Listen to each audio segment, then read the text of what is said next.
Masayang ibinahagi ni Pauline Luna Soto na nanganak na ito sa kanilang pangalawang baby ni Bossing Vic Soto noong January 23. Ipinasilip ni Pauline ang napakagandang lips ng kanilang baby girl. Ipinakita rin ni Pauline ang pagdalaw ni Tali na may daladala pang bulaklak. Welcome to the world, baby Mochi. Itinuturing ni Pauline Luna ang kanyang pagbubuntis bilang isa sa pinakamagandang balita na natanggap nila noong nakaraang taong 2023. Bago nga ipinanganak ni Pauline si Baby Mochi, ay nagbahagi pa ito ng last pregnancy selfie bago manganak.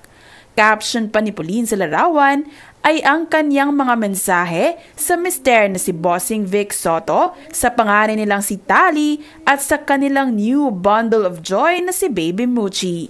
Ayon rin kay Pauline, posibleng ito na raw ang kanyang huling pagbubuntis dahil sa pagiging masela nito sa tuwing ito'y nagdadalang tao.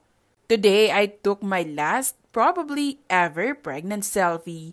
Yes, it sure is a sentimental feeling, but I feel extremely blessed to be able to carry another child despite my condition. All glory and praises goes to our one and only Lord for blessing us with this child. Ikaw lang talaga ito, Panginoon, wala ng iba.